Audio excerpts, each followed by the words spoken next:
And even there, I learned a lot more than I thought I knew. Oh. And every time I do that, I try and push that learn onto somebody else. Mm-hmm. But I am not a psychologist.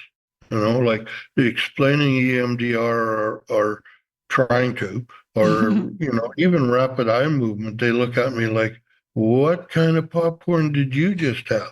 Yeah. You know? It's like us and uh, our booing. It's like us and yeah, our Yeah, we booing, right? started the day before recording with some vagal nerve stimulation today. Yes. yeah. Popcorn's rough when you swallow it. Yeah. I like that. I like the inspiration from that though, which is to remind people that if you think you know, and Oh, there's you don't. always room to continue to heal, continue to grow, continue to shift perspectives about what you're going through. Hmm. I certainly had to come to the realization that I don't have the answer for everybody. On my answer now is go find a good psychologist, registered or otherwise, or a psychiatrist, and go and talk to them. It'll save your life. What kind of practices and routines help you maintain balance today, Don? Um, I have a border collie, Oh, what's the dog's name? Tilly, Tilly. and when I got sick and I knew I wasn't going to be working anymore, Hmm. I got Tilly. How old is Tilly now? Tilly's 11. And does Tilly So do like deep pressure therapy or any service dog sort of roles? that dog, I thought I was training her, but totally the other way around. They're smart animals. Yeah, lifesavers, those ones for sure. Oh, absolutely.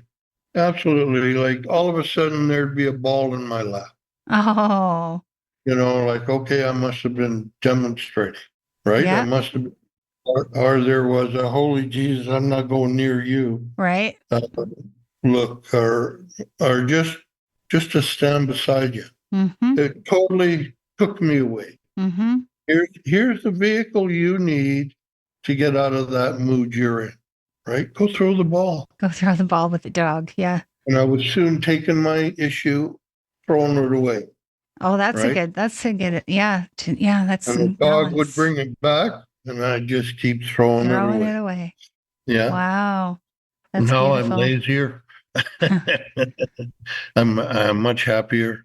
What I what live does what does a good it. day look like for you, Don? Pardon me? What does a good day look like for you? A good day looks like I slept in, Hmm. and I'm usually up at 3 or 4. So I slept through to 8. It's going to be a nice warmish day. Um, I got nothing to do. I have, and it took a long time for me to get here, but I got here. You did it. And if I want to just sit on a couch all day, that's what I do. My health is gone quite oh, quite significantly changed. In 2019, I had a quintuple bypass. Oh my. And that was from all the stress and hamburgers and bad living that I had went through. Yeah. All the coping. But gave me good occluded arteries. Wow. You earned them. You earned Yeah, them. well, and I had to fight with my medical care people because, uh, sorry, my mind just went poof with this phone call. That's okay. I had to fight with them to get treatment. They said, "Oh, you don't have the enzymes that showed you had a heart attack." I said, "Well, I haven't had a heart attack, but I'm about to have one. If you guys don't do something, I'm going to quit taking all my meds and I'm going to go home and chop wood until I arrest. And then you'll have to explain What why happened? Yeah. I died out in there. Right. And I'll make it another suicide if you want." Oh. And uh, 6 hours later, I was on my way to the cardiac event. The cardiac, The cath pardon me, lab? cardiac. I went to Kelowna Oh, for okay. for a bypass, Okay. and I got treated so nice. I couldn't even tell these guys a joke. They had me knocked out so fast. Oh, good. I And wonder then though, is that difficult to straddle the line of having all that medical knowledge and knowing something's wrong, but they won't really take it seriously yeah, until you're threatening, you, basically, to you talk about get to a chest pain call early. yeah. You know, you can intervene and do something to make it, to get them to another treatment step up. But if you didn't have a heart attack, they're not going to treat you. And I got 5 big occlusions, Yeah. and you're not going to treat me? Yeah. And I had more than 5, but those are the big like your anterior descending artery is Yeah. plugged. The bottom part of your heart's not getting any blood. I knew what was going to happen. But you mitigated it. You got it done as usual. You've shown, Yeah. I think that's 7 times now, if I was counting correctly, that Don was right up at the front saying, no, this is what needs to happen. And this is what you're going to do to fix it. Right. This is your gift to the world. Well, and there you go. As a paramedic, I consider myself a fixer. I guess I still am. Yeah, definitely. I need to be much less so. I'm less observant of other people around me that might need an intervention. I'm sorry, but it's a drug too, right? Making people better is a drug. It makes them feel good and makes you feel good. No different than the dog or my supporting family and friends. And if I can reach out and help somebody with a story, I will. You talked, I just lost my train of thought too. I was going to ask you something. I'd like to ask a question, Okay, actually. So, okay, so I'm curious about your relationships and how they developed over the decades. So, how has it changed from, when you were in the thick of things working, and then to today? Like, I'll tell you how it changes, quite honestly. People either grow with you, understand and learn with you, and realize that I'm very proud of you when you go and do things that are a challenge. And I have also lost friends, both physically and mentally. The mental ones, if they want to stay away, then that's their choice. I'm not going to go hunt them down and try and be their friend. I realize and understand when someone says or wants me to do stupid things, and I just don't have time for it anymore. I don't need it anymore. And because I have this place I can come back to, my family. Right. An anchor. You have to change things, you have to be very willing to accept that you're dumber than you might think you are, and you're more vulnerable than you think you are. That's actually a really key observation, I think, because so many people in this line of work think they're perfectionists, they're type A personalities, they're heroes, they're fixers. So there's nothing wrong with me, right? I fix people. I'm not the problem. I don't need help. I'm the guy you need. Right. I'm the one who's going to come in and fix it. So I can you talk maybe a little bit to some of the people out there listening who are still on the job? You alluded earlier to like getting out of the area, leaving the city. But for those folks that are still on the job, maybe they can't leave. Maybe they can't afford to. They've got little kids. They've got a mortgage. Whatever their situation is, they can't leave. How do you get through that? And what kind of advice would you give somebody in that situation? Well, you don't want to scare them. You want to help them. They can leave. If it's truly as destructive as it can be, they can leave. They just don't know it yet. They're just afraid to visit that or acknowledge that. The new young people that are taking the courses, they come out of high school into college and come out as a ACP, advanced care paramedic, without meeting people, without knowing how you're supposed to really act in public, and what's right and what isn't right. Make sure you have another career in your back pocket when you become a paramedic. Okay. Know that you can leave at any time because you might have to. That's good. That's And really good advice. except you can go. I don't care if it's a nurse. I don't care which training is good either way. I don't care if it's an art teacher. I really don't care. Have another career in your back pocket that you can take you and your family to. That's really, really great advice. So I guess kind of on that same line then, Don, we've mentioned a little bit about the young folks taking the courses, but if you could talk to young Don, let's say pick up a red phone 50 years ago, 1975 maybe, and say, what 75 yeah, was healthy. 75 was still healthy. you're still healthy. So what would you say to that Don, knowing everything you know now? What would you say at the beginning of that career to somebody starting that career today? You know the phrase, pardon me, you know the phrase, shit happens? Yeah. It's going to happen. And your mind is going to try and pigeonhole it. But in truth, it's not pigeonholed. It's hung up in full display. You'll never get rid of it unless you have the skill and ability to deal with it. Make sure you have mental health care. Go bargain mental health care. Right. I'm gone. That's what you have to do now. Pick up the stick, right? Take on the Right. fight. Way you go. And yeah, sometimes you have to sound mean, but that's what you need to do. Yeah. Protect yourself and your colleagues. Because when I started to do it, it was recognized in places and they knew it was coming to us and nobody did a thing. Reactive, not proactive. No, it's deadly. And you're going to get to a place so fast, you're going to have doubts, or you're going to have such powerful thoughts you can't deal with them.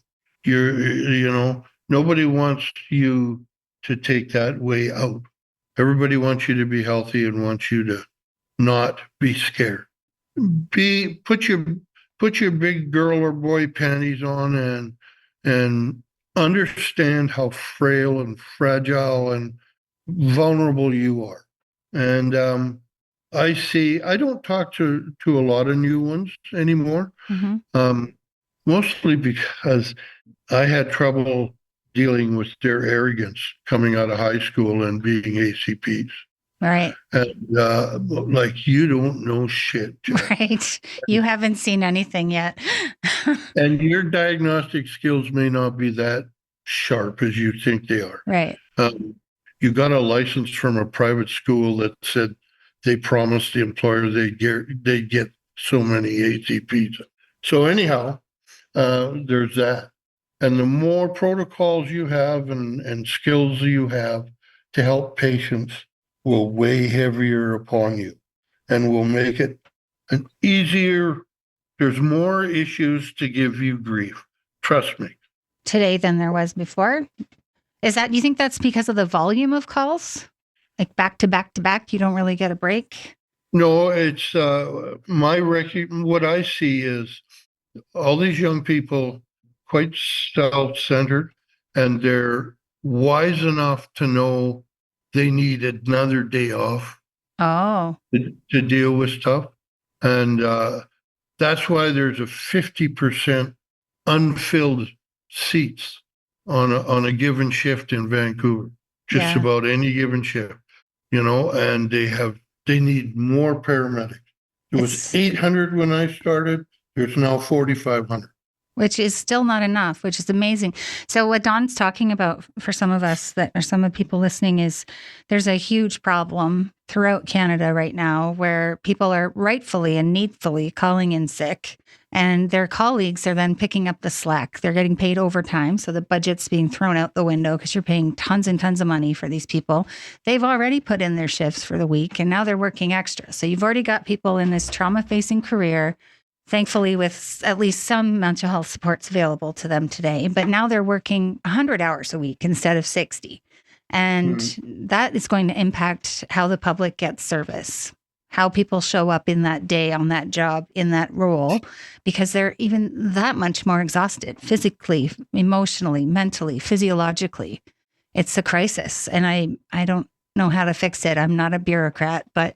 Well, I don't either. but I know it needs to be fixed like you do. And it's not necessarily the overtime thing, Mm-hmm. although that does happen. It's they can't find anybody to do that. The old guys are saying, I'm going fishing. I don't need your overtime. Right. That's why they like to keep paramedics poor. You're financially burdened and you can't leave. You can't leave because you got bills to pay. And also I can't speak for out west. I haven't worked in the industry out there, but I can say in Ontario, I have a lot of friends who are paramedics. And there are 500 people waiting to take your job because of all these colleges. So if you don't like it, there's the door, right? Like if you can't handle it, if you can't deal with it, if you're not strong enough, if you need time off, we have a stable of people that are desperate for your job. Well, they would rather have you leave Mm-hmm. not seeking care because they don't have to pay for it. Right. Just quit. Quit, go home and blow your brains out. We don't care. It's so sad, but it does happen way too often. Can you, I don't know if this maybe crosses a line, Don, and tell me if it does, but can you estimate how many friends you've lost over the years to suicide? I think I've pulled a curtain down over that issue Okay.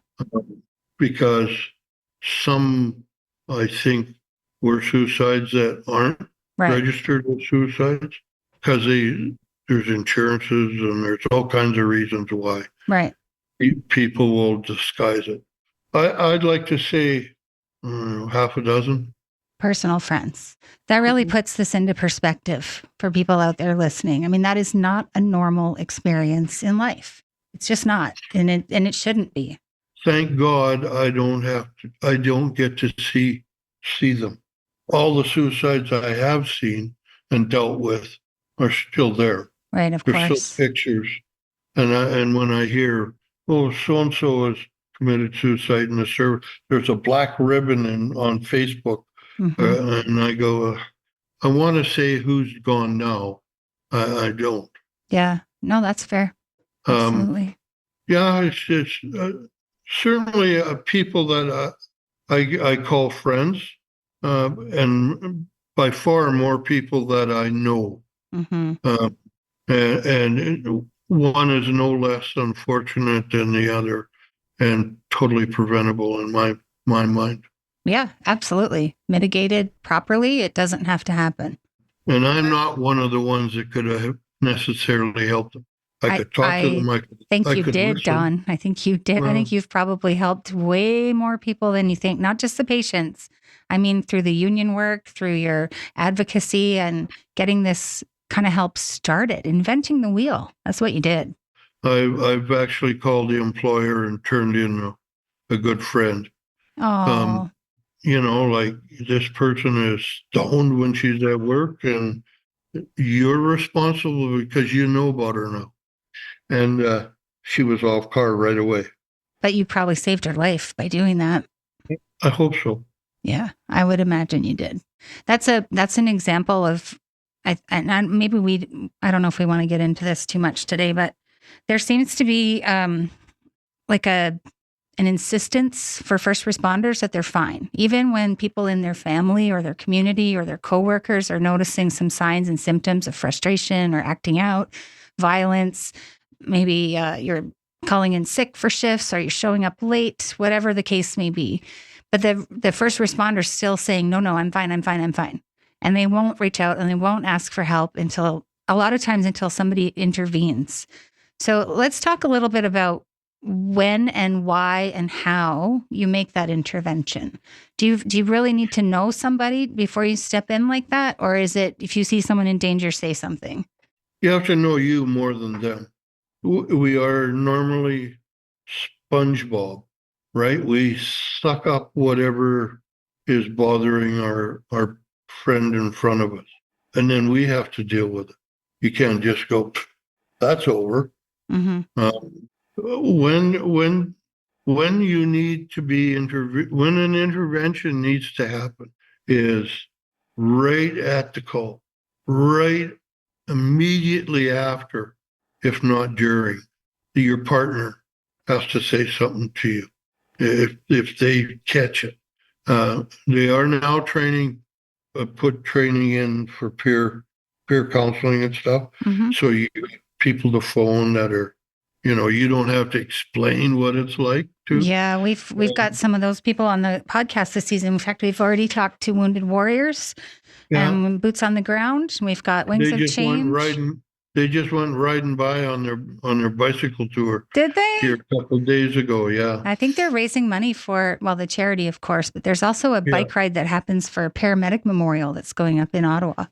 Oh, yeah. Yeah, national one. Yeah, and it will include line of duty deaths. And I think there's some discussion about crossing into that line of suicide and considering them line of duty deaths.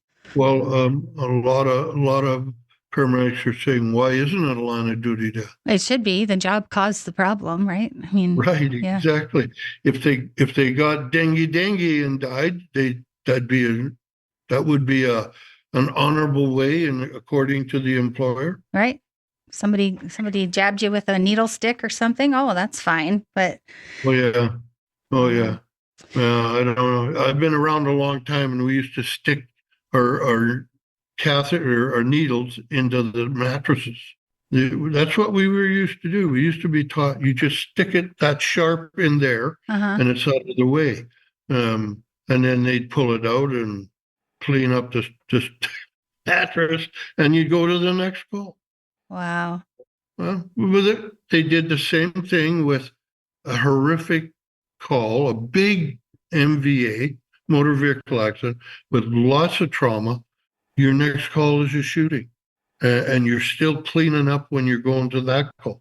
Yeah. It's just No time for processing, no discussion. pile it on the pile, and away we go. So we were talking earlier about that index trauma, I'll refer to it as, in 1996. And you mentioned, we don't have to mention any names, but you and I were talking before the interview started about the dispatcher that night, who also suffered greatly as a result of what happened that day. Can you talk a little bit about the relationship between the boots on the ground first responders and the people that are giving you the calls? Like what that relationship is like between call taker, dispatcher, and paramedic or frontline first responder? First of all, the paramedic has to depend on the dispatcher, who has to depend on the paramedic. A dispatcher has to know it's going to be okay to send Don and his partner to this call. Honestly, they do. The dispatcher thinks, geez, I can't send Devine to that one after that call. I got to send someone else. They're not allowed to do that. They can't take a car out of service. So there's a tight connection between the dispatcher and the paramedic, one and the same. The people who were dispatchers in BC originally, you had to take your EMA 2 training to be a dispatcher. You had to have worked on car. Okay. You had to know what they were doing. That's interesting. They had to understand what was going on in the ambulance, as well as provide their treatments over the phone to the callers, deliver babies, deal with heart attacks, all huge pressures. I, as a paramedic, got to see a conclusion in a call. How so? Dispatchers very rarely do. That dispatcher that day got to a little girl who was describing what was going on next door, and he could hear gunshots and knowing we were going. And he cracked. He reached his bucket was full with this little girl describing this. And having no more ambulances to send, right? Yeah, it's you or nobody, right? We had to clear the hospital. We had 2 patients, and we had to clear the hospital as quickly as possible, and then go get more. And then that dispatcher just couldn't deal with that call, and his employer kind of said, "Well, you're a dispatcher. What do you mean you've got PTSD?" We're calling bullshit. And he's had some success, but he's also had a lot of a lot more frustration by their treatment, in his mind, lack of treatment, and eating them up. I'm really Um, sorry to hear that. Yeah. I don't talk to him as much as I used to. We're both busy. Hmm. We're both trying to deal with all this fixed income living and now and everything going up. Hmm. And no ability to go work an overtime shift. No. Yeah. Can't How just pick up an healthy is extra few that? shifts. Yeah. So- Maybe Did- maybe we did this- could. Sorry, go ahead, Hold Kathy. on. Did this dispatcher find someone who validated his PTSD? I don't. I'm no psychologist, but I have a feeling that he doesn't believe he's found any help. And Is he still seeking help? Like, is he still? And that's not, he just not. He just expects nothing and gets nothing. Oh. You'll see what you're looking for, and he's sure that the next step will be resisted. So that's what he sees. Like there's no point in asking because they're just going to say no. Yeah. And it's getting worse and worse and worse. For our listeners, this has been your experience, which I hear this all the time from clients when they finally get to me, because my specialty is as well. We see this a lot where we hear this very thing, like there's this huge sense of relief and emotion that comes pouring out in the first session, just because the initial conversations with us helps them realize, oh, this person does understand and might actually be able to help me a little bit, even if it's just the start of the journey, and then we find them the next best things for them, right? We can't be the all. One therapist or psychologist can be the all for one person, but we have the networks. We know the people. We can put you in touch with the right people. Please reach out to us if you guidance from that, because we really don't want to see you. You've learned from this talk today that the end result of not challenging those barriers and not having hope that you will find the help, not a good outcome for some of these people. And we're trying to mediate that. We're trying to help to make sure that people in these talks, they hear these podcasts, they relate to some of what you're sharing, some of what some of your colleagues have gone through, and they're maybe getting hope back in their life that there are some practitioners out there that can help. You've given us so many wonderful insights as to how to find that, what types of therapies to look for that you're using yourself. So I really do think that our listeners are going to get some great, hope returned from listening to all of this today. Well, I hope they can also listen to what you've been talking about, is like the difference between the people who did reach out for help, like you, eventually when you got there, and the people who didn't, and how differently those stories have turned out. So the message here is to ask. Like if they say no, you ask somebody else, right? Something that maybe I feel hasn't been quite talked about enough yet is that the paramedic and the peer support and then the professional psychologist support isn't anything if the employer isn't willing to be open to changing things. 100%. And the difference between Dawn and the dispatcher, Hardeep, the dispatcher, is I got complete 100% support from my employer. He didn't, because I was a different employer. My employer was CUPE, and they just said, we don't pretend we know what to do. Go help us. Go find a solution. And that's the big difference between me and Hardeep. You're doing a beautiful job of showcasing the systematic issues, the industry level that needs to change in order for all of those in this industry to thrive or do well or even sustain the job. It's not just ambulance. It's not just ambulance, fire, and police either. No. Nurses, corrections, doctors. the list is endless, Mm-hmm. where the potential for harm is. Mm-hmm. And, no, Well, if we um, could switch it around from all of that negativity today, I think we should let's ask you something fun. How many sure, babies have you delivered? 9 babies. Look at that. 9 healthy babies. That's amazing. Have you ever And reunited with any of them?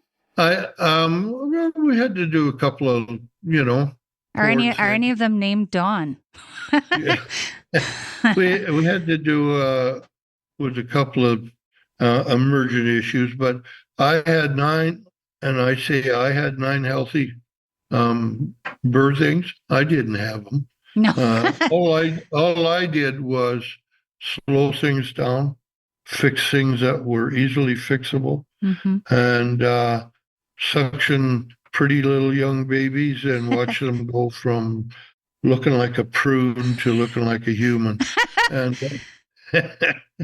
that's kind of rough, but No, but it's uh, true. And it's what a beautiful experience just to be oh, part of something so incredible. yeah, I remember we got called to another ambulance that had less training on, and getting there to see a baby not breathing, and simply by the action of suctioning and turning the baby, away we go. Right. That was one of my really Yahoo days. Mm-hmm. Completely changed the outcome of that day by being there. Oh, absolutely. And the outcome of like the ripple effect of that person is now an adult who's probably got kids who are, it's I'll tell you, Ripple. My last call in Vancouver was delivering twins. Um, my very last call, and in a house, in a bathroom, in a yellow bathroom, 2 twins were delivered, big babies. I found out that one of those twins was a chef working in a hotel in Salmon Arm. Maybe that's too much info, but I got him on Facebook, and Oh, I asked him if it was okay yeah. if I could talk to him. Oh, And once I said who I was, he said, "Oh yeah." And I asked about his brother. Unfortunately, he passed away of cancer. oh dear. But it was a happy experience for me to talk to that kid. Yeah, full circle. He wasn't a kid. No. But the I, reason he's here is because of you. and I immediately thought there must be a free meal in this for me somewhere. The chef. I think he owes you a really great dinner at the very least. The job perks. Yeah. Yeah, that was, Years I couldn't later. believe that was my last call. Yeah. Beautiful Yeah. story. Beautiful. Yeah. Well, guys, I think we should probably wrap it up for today. Can I ask one more question? Yeah. Because I'm like super curious about this. So, Don, what would be your ultimate vision of changes that could be made in the system, in QP, in the paramedic field? An employer who understands that change needs to happen sometimes, and sometimes it costs them a buck or two. Mhm. You have a good employee that maybe has longevity in the service, who's highly trained, needs time off. You should provide them that healthy. It's cheaper than any medicine you could buy them. Mhm. Give them time to go seek help. If you can't provide it, pay for it at least. Yeah. And it's almost allowing them to have boundaries, saying, I can't do anymore. Can I take my day off? And be able to do it without regret, without guilt. Without fear of losing your No position, fear. your Yeah. career. Kathy, and even further than that is, what if I can't do it anymore, but I want to be a dispatcher? Because I think it's so different. And I've never been a dispatcher, so I don't know. But I've helped many of them. I don't think it's that different. Maybe I could work in logistics.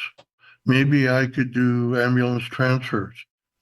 There's other things in this employer service that employees could go and do. Mm-hmm. Give them like what's the word I'm looking for here? But like alternative duties or modified duties. I've Sure, known some modified medics duty. that have And gone to do, modified paychecks too, unfortunately. yeah. Or we have the favorite term now seems to be, oh, you could be a veterinary's assistant. This doesn't sound like Right. a good place to get over trauma. Not necessarily. And I know people who have phobias about dogs. Mhm. Even on calls, they couldn't go in with because of a dog, barking at them or something. Mhm. They didn't want to do it anymore because of animals Wow. in people's homes. Like, can you please go lock up your dog? That's things we had to say before we could get into an arrest. We used to ask them that if we You know, were if we heard an animal on the phone, we'd say, "Can you put the dog in an That office or dog will something?" attack me that dog will attack me once I start doing CPR. Yeah, it looks like you're hurting somebody. And, Yeah. and back in the day, we used to do precordial thumps. What do you think a dog's going to think when he sees me hit the guy in the chest? Yeah, that's a good point. I hadn't thought about what the animals see. Wow. It's a big issue. There's a lot of dogs in this world and a lot of big teeth. Yeah. It's scary. I'd use a stretcher. I'd use a stretcher to push the dog away. Block yourself. Yeah. Put space between you. That's a good idea. Use the tools at your discretion. Use what you got. Wow. Oh, you had to. Well, ladies, always order boots because there's ankle biters out there. The best advice of today. Yeah. Always wear your boots for the ankle biters. That's right. Yeah. Love that. Yeah. Well, I'm glad to be able to participate in what you guys are doing here. Thank you so much for coming today, Don. This has been an honor, really, honestly, to talk to you. And I think people are going to learn a lot about thinking again about standing up for themselves and asking for what they need. That's ultimately what we want to do here is we're breaking down the stigma. It's okay if you're not okay, and there is help available. Yeah. I had we had a newsletter in ambulance service, in the union had a newsletter. And as president, you had to give a report on what was going on to everybody. And they nicknamed that title on there as Divine Intervention. Don's story reminds us that trauma doesn't always appear right away, and that masking symptoms only delays healing. His journey shows that seeking help, it's not weakness. It's a path toward reclaiming balance, purpose, and advocacy for others. We're very grateful for Don for sharing his truth and his courage. If you're a first responder or a survivor struggling with trauma, know that you are not alone. Reach out to peer support, a trusted colleague, a friend, a family member, or a mental health professional. Join us next time as we continue the stories that haunt us and the voices that heal. Because if it keeps you here, let's talk about it. Giving yourself a nice warm hug also helps calm your nervous system. So put your right hand underneath your left armpit and put your left hand on your right shoulder and squeeze your body. And this warm hug will help soothe your vagus nerve. And do this for definitely over 20 seconds. Another thing to calm yourself down is to say "voo," and just say "voo" for as long as you can. So "voo." Go ahead. "Voo."